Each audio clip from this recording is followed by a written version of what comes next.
Perfect. Perfect. Perfect.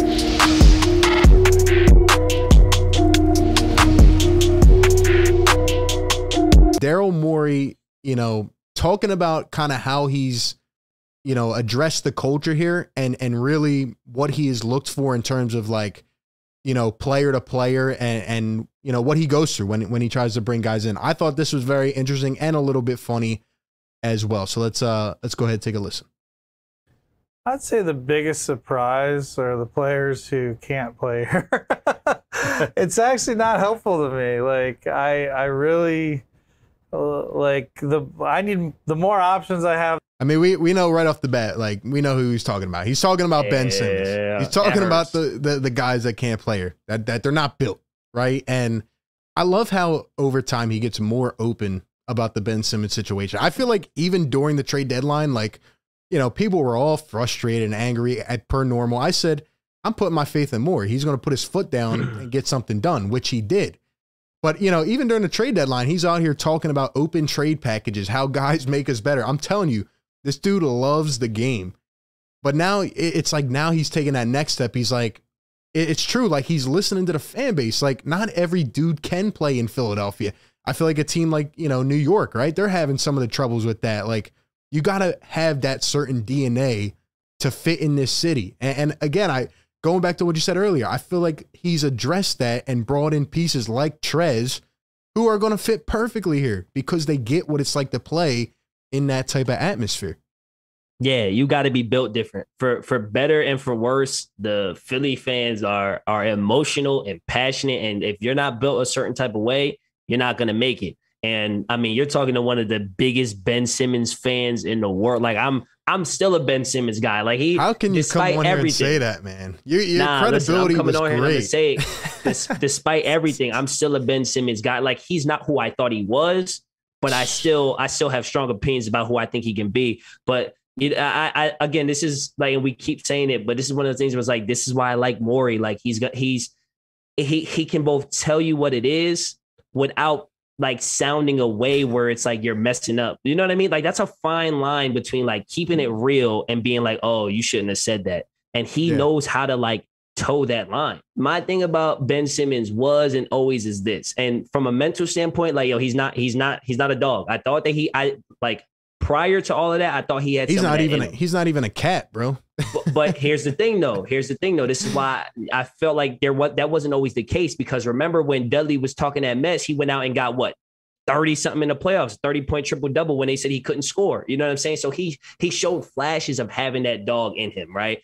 But that aside, because clearly he's not a dog. My thing with Ben Simmons has always been, if you take out shooting, which is a huge part of it, but if you were to take that part out, he's almost like a perfect basketball player, like great vision, great handle, incredible defender, can guard 1 through 5, athletic. Like he has all the tools, but he doesn't have it here. And because of that, he can't shoot the ball. And like, that's a huge problem. I'm not defending that at all, but I'm just saying that's why I was always a Ben guy. Cause I'm like, all right, if there's any skill you can develop as a basketball player, you can take 10,000 shots in the offseason and become a better shooter. Oh, you can.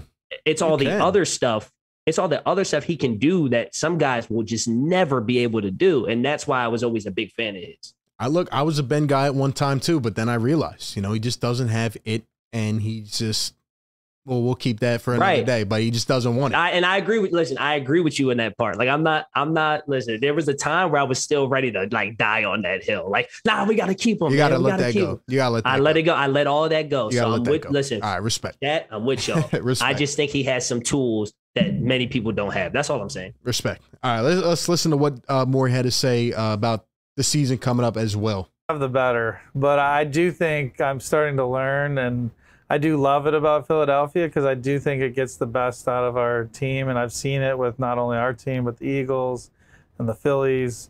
And I never understood this being in Houston when people would say, "Oh, you need to have a special mindset to play in Philly. You need to have a special mindset maybe to play in New York." Although I think that's less true. Honestly, I can only speak to Philadelphia because I've been here now.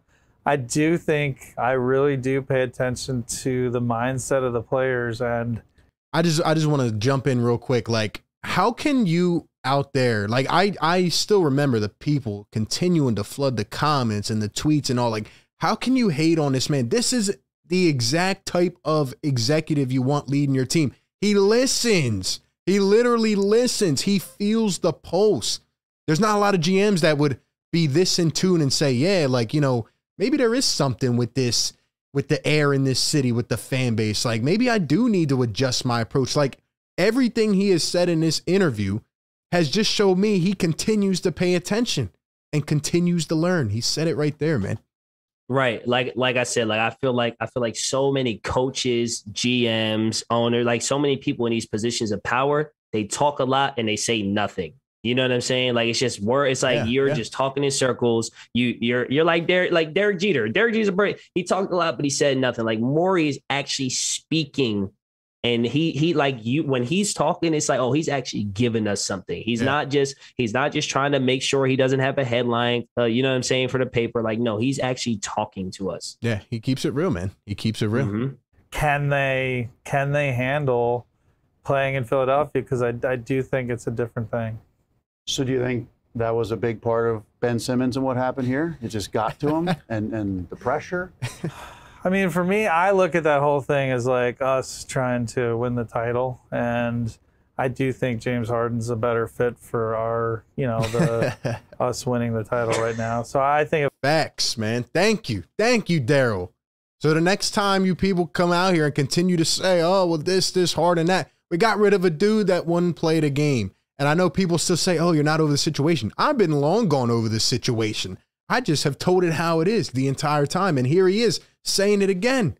Like, we got the better fit. Somehow he pulled off the guy that he absolutely loves, like his dear child, and brought him in here. And if he can get better and be a little healthier, we got a good chance at going a long way, man. Absolutely. Absolutely. I went to regular show. In the pre-show, he told me he wasn't going to keep showing that clip to the Ben Simmons part. And he left it in there. He left it in there.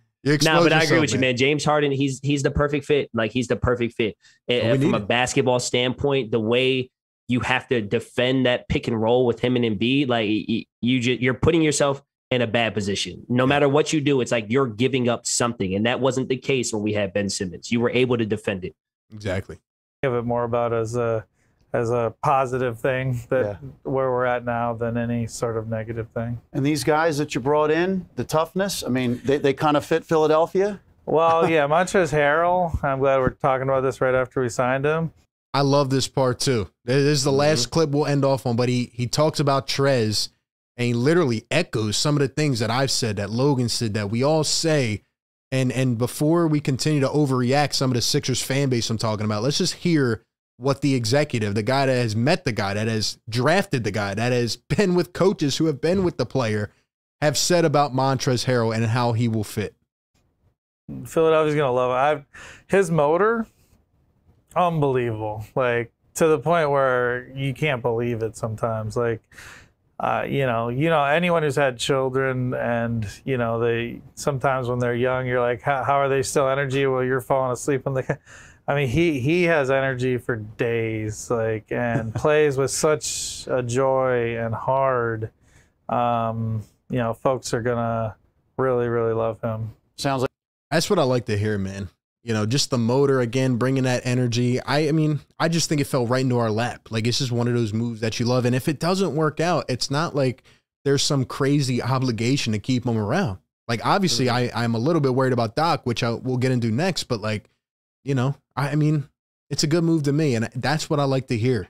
A guy that's going to bring that energy, just like Andre Drummond did for this team last year. Yeah, for sure. And I think it makes sense from a basketball standpoint. But I think it also makes sense from a relationship standpoint. He and Doc have a relationship. He and Daryl Morey have a relationship. Him and Harden, like earlier in the interview, he says how it wasn't only the pay cut that allowed them to bring in Harrell, but it was also him talking to Montrez, being like, yo, like, you got to come out. Like, we need you on the team. You know what I'm saying? Yeah. So I think for so many reasons, this is a good signing. And, like, truthfully, all those relationships and all those other reasons it might bring another level out of Montrezl Harrell. I think people look at him and they assume he's old. Like, I guess he just seems old. Like, people feel like he's been around forever. Just like they I'm thought, pretty sure he's like 28. He's 28, just like they thought Drummond was old. Drummond was 28. It was the same thing.